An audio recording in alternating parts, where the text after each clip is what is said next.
Assalamualaikum warahmatullahi wabarakatuh. Saya 049911 Nur Syukrina binti Kamaruzaman.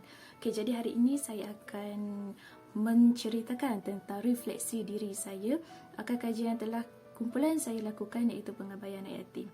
Okey, anak yatim ni didefinisikan sebagai anak yang ditinggalkan oleh ibu atau bapa atau ibu atau bapa akibat meninggal dunia sebelum mereka balik. Okey.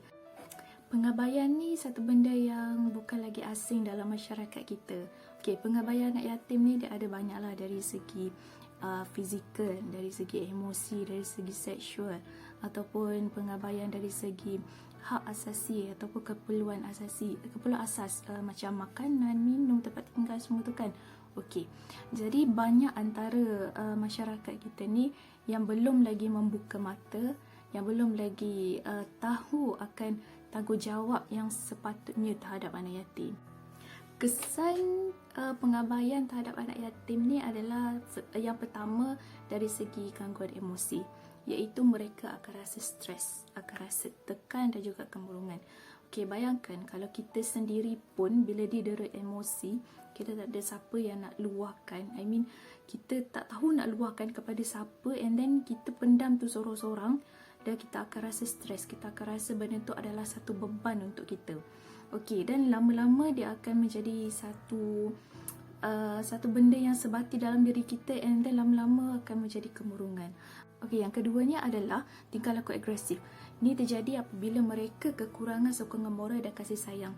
Okey, seperti mana yang kita tahu, kanak-kanak yang tengah membesar sangat memerlukan sokongan sosial, sokongan moral dan kasih sayang. Okey, kalau kekurangan kasih sayang, dia akan tentu kanak-kanak ni rasa macam diri dia tak disayangi, dan dia akan menyebabkan tingkah laku yang agresif. Sebagai contohnya, dia mungkin menjadi seorang pembuli di sekolah, kemungkinan, ataupun mereka boleh membuat sesuatu keputusan tu di luar kawalan ataupun di luar jangkaan. Dan yang ketiga adalah stigma. Ini berlaku dalam kalangan masyarakat kita lah, which is masyarakat kita akan memandang serong akan anak yatim ni, dan layanan mereka juga kurang mesra. I don't know why. Okay, pandangan saya, jika saya berada di tempat mereka, saya tak tahu macam mana nak hadapi benda ni. Macam kalau orang tu dera saya dari segi emosi, saya sendiri pun tak terjangkau fikiran untuk menghadapi, mendepani masalah ni.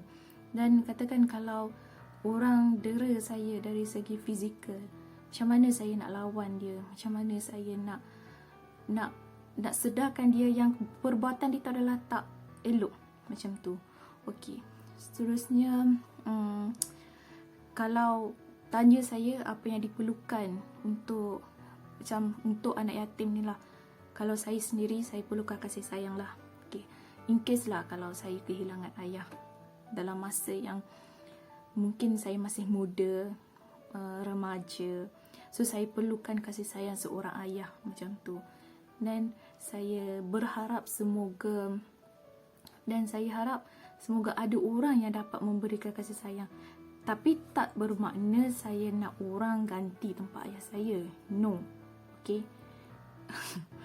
Saya, macam mana nak cakap, at least keluarga yang terdekat bagi dorongan, bagi perhatian, macam tu. Okey, dan yang seterusnya adalah dari segi wang lah.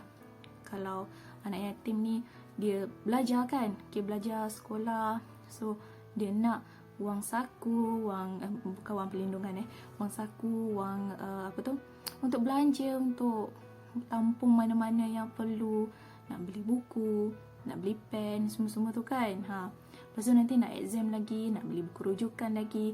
So benda-benda macam ni lah yang amat diperlukan. Bantuan dari segi wang ataupun dari segi keperluan sekolah, macam tu. Saya rasa ni lah kot yang paling diperlukan oleh diorang, selain daripada bantuan dari segi makanan. Okey, kalau makanan ni mungkin mak diorang yang memerlukan, macam tu. Okey, lepas tu harapan saya semoga semua orang terbuka akan tanggungjawab dan tahu apa yang perlu dilakukan kepada anak-anak yatim ni. Apa yang perlu diberikan dan apa yang perlu dibuat dan tak perlu dibuat. Faham tak? Do and don'ts macam tu. Okay.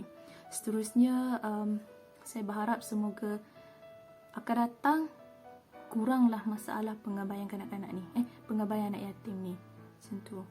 Okay. So, kita bagilah kasih sayang sebaiknya. Kalau ada dalam kalangan keluarga kita anak yatim, kalau boleh kita bagilah perhatian lebih sikit. Tanya khabar.